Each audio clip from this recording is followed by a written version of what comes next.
have very simple tactic, which is before I take any big decision that trigger my fear, I would think about the consequence. I will ask myself, what would possibly happen? What is the worst scenario that will happen if I take this step, if I do this thing?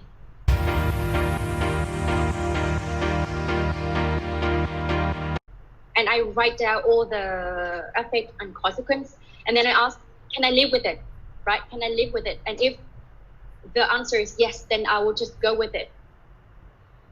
So it's like, yeah, the fear is still there, and then to overcome or to not let it in the way, you need to make sure that you understand what would happen. It's not that you like cover your eyes. Oh, I don't want to know what will happen. I would just go with it. I would just deal with whatever. No, you should know what will happen if you take this decision, and then you need to even plan out how you're gonna deal with it if you fail, and then you will take action.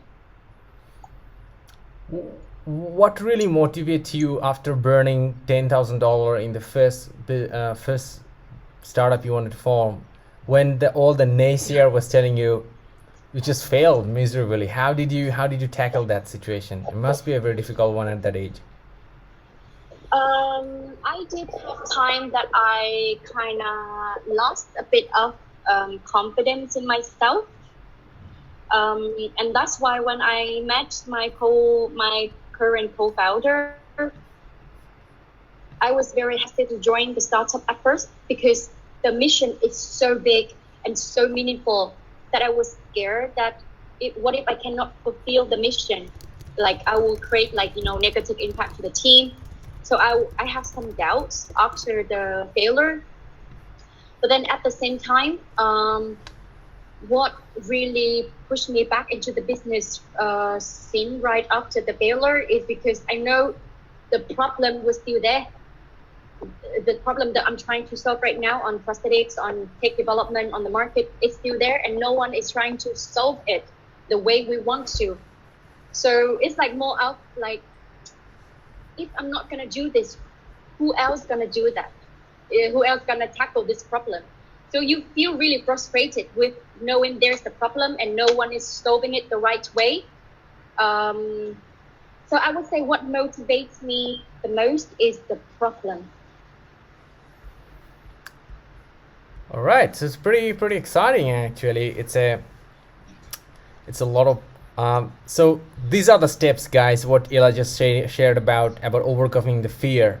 Number one, accept it, understand it, make a plan, and then execute it. So this is the way she actually taking care of the fear. So now we'll take a one more question, and then we're gonna go for a 2-minute short break. So before the break, this is the question will be. The question is going to be about what are the skill set you have to build to become an entrepreneur. Let's say that I know there's tons of skill you have to build. Let's say top 7. Yeah, for sure. I'm thinking the first one is not actually a skill or skill set, but first you need to be a healthy person. Physically, mentally, emotionally, and even spiritually. Because if you're not a healthy person at first, when you enter the business and when you build startup and all the challenge, all the problems just attack you, it's gonna break you. It's gonna break you for sure. And even because when you start the business, you build a team, you start to be the leader of the team. And if you're not a healthy person and everyone's trying to follow you, trying to to do what you said, they will look up to you, they will think that what you do is right, then it's gonna be a bad influence for the team, for whoever enter the ecosystem, basically. So I would say first you need to be a healthy person. So you're not gonna break yourself with the business, or you're not gonna break anyone in the business. The first thing, yeah.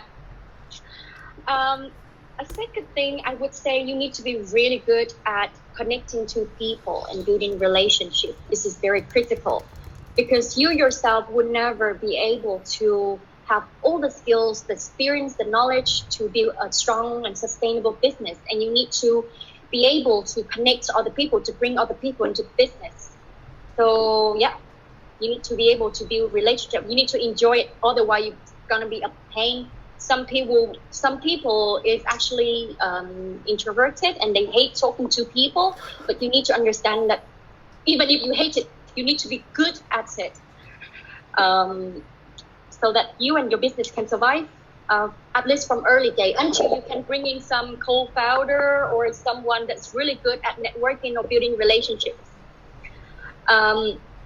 And then the last thing, this is quite, I think, cliche because a lot of people know, but I would say sale. But not just, sale is not just selling a product, but actually selling a vision, selling a solution, selling your beliefs, selling your philosophy. It's a higher level of sales, and you need to do selling all the way. You sell the vision to get the first team member into the company with very limited resource and very limited traction. So yeah, sale is the third skill set, I would say, to start up a business as a co-founder. All right. So these are the three skills which Ella just mentioned about. Number 1, get healthy, guys. Number 2, connect with the right people. Number 3, learn how to sell. So these are the 3 skills, guys. If you, according to Ella, it's so much important if you want to become a successful young entrepreneurs.